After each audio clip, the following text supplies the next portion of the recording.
We are aware of the pain that has been caused by the character letters that we wrote on behalf of Danny Masterson. We support victims. We have done this historically through our work and will continue to do so in the future. A couple months ago, Danny's family reached out to us and they asked us to write character letters to represent the person that we knew for 25 years so that the judge could take that into full consideration relative to the sentencing. The letters were not written to question the legitimacy of the judicial system or the validity of the jury's ruling. They were intended for the judge to read and not to undermine the testimony of the victims or re-traumatize them in any way. We would never want to do that. And we're sorry if that has taken place.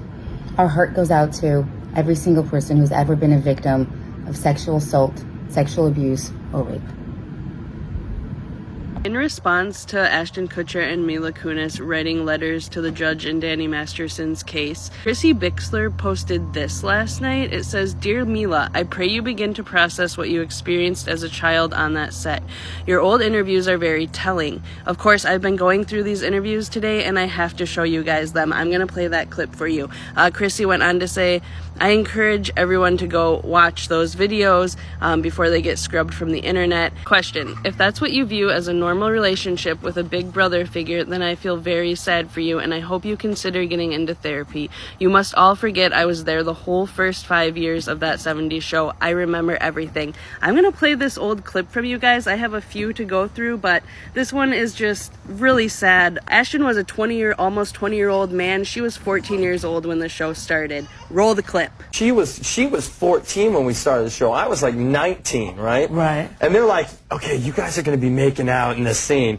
And I'm like thinking like, wait, this is like slightly illegal, that's right? probably your first kiss ever, right? It was my first kiss. Why don't you tell them what bet you made with Danny about our first kiss? No, it wasn't the first kiss. No, This was like go a ahead, second or Ashton. third kiss. It was like the first week. No, it was not the first week. Whatever. Let me tell you what happened. No, let me tell you what happened. No. Okay, so I've never kissed a guy. So I was so. I mean, Ash was attractive, and I was a 14-year-old little girl, and I was extremely scared for my life. Sure. And he was very nice about it. He was like, "Oh, don't worry." So I was like, "Okay." Then Danny goes and goes, "Dude, I'll give you $10 if you French kiss her." What would you stick your tongue in my mouth or some?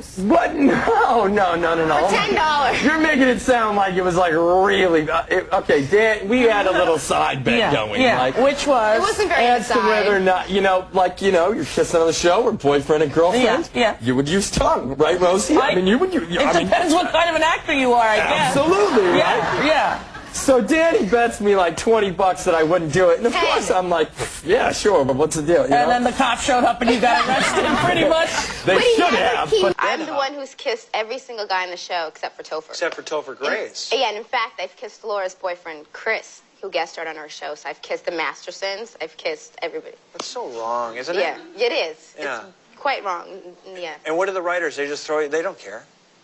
No, they just. I don't know what they're thinking. I have no choice but to just kiss every man on the show. I would never. Alana Masterson, Danny Masterson's sister, is now also on my list of second-generation Scientologists that Scientology turned into absolutely horrific people. Jane Doe 1, in her victim impact statement, talked about when she was giving her testimony on trial and she had a panic attack on the stand and went to the bathroom. Alana Masterson intimidated her in the women's bathroom. This is where Jane Doe 1 talked about the intimidation she faced while she was testifying against Danny Masterson. He had friends pack the court, pack hallways, intimidate her. A South African man who assaulted her as a teen came to the court, even though she was trying to get him banned. And the defendant's sister intimidated her in the bathroom when she had her panic attack. She said she went to the bathroom, like everyone saw her ran out. Alana was in the courtroom and knew what was going on. Jane Doe 1 went into the bathroom, was having a full-blown panic attack, and she sees the door open, and through the door comes a girl smiling at her like, ew. And that person was Alana Masterson, and her advocate had to get her out of there because they were saying she's not safe in there.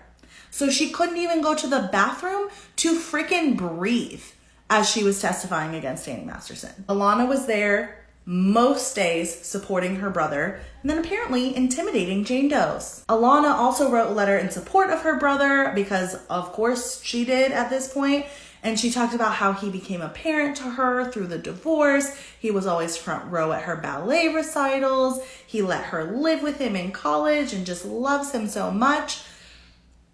Great. And he's a horrible predator that did this to so many more women than even got their day in court.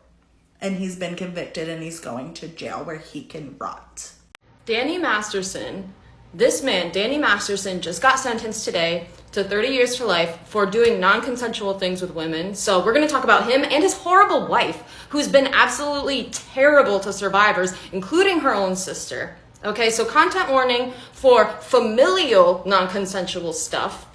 So Bijou Phillips has her own acting and singing career, whatever. I only recognize her from Raising Hope, where she plays a horrible, horrible woman. And then, shocker, she's terrible in real life too. So she is the daughter of a celebrity, okay? Her dad is John Phillips from the Mamas and the Papas in the 70s, who you would know from the song California Dreamin'.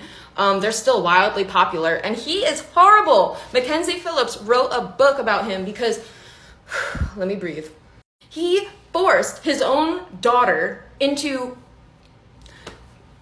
I can't even say it, it's so horrible, but you can read it in her book, okay? He forced his own daughter, Mackenzie Phillips, to be with him as no child should ever have to be with their parent, okay? But he forced that to happen. So this is Mackenzie Phillips, and she's had a really rough life because of it. So what does her sister Bijou Phillips do?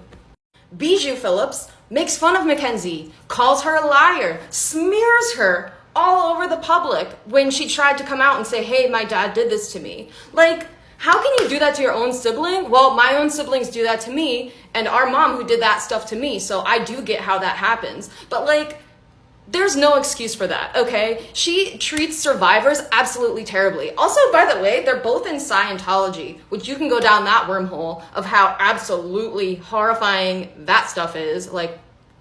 But like, it just makes me so mad that Bijou Phillips was like, yeah, my dad's the best, even knowing what he did to her sister. She knew what he did to her sister, and she admits that she knew, and she still thinks that he was great.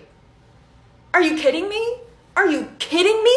And like, you can find whole articles about Bijou Phillips and how terrible she is. Like, not only does she ridicule survivors and publicly smear them, she also, like, allegedly attacks people and says horrible stuff about gay people. Like, we should not be surprised that she is supporting her husband, who just got convicted for doing awful, awful things to women. Like, I can't even go into detail on here, but you can find the articles yourself. But like, she's messed up, he's messed up, they're both messed up, and I just can't. We are aware of the pain that has been caused by the character letters that we wrote on behalf of Danny Masterson. We support victims. We have done this historically through our work and will continue to do so in the future. A couple months ago, Danny's family reached out to us and they asked us to write character letters to represent the person that we knew for 25 years so that the judge could take that into full consideration relative to the sentencing. The letters were not written to question the legitimacy of the judicial system or the validity of the jury's ruling. They were intended for the judge to read and not to undermine the testimony of the victims or re-traumatize them in any way. We would never want to do that. And we're sorry if that has taken place. Our heart goes out to every single person who's ever been a victim of sexual assault, sexual abuse, or rape.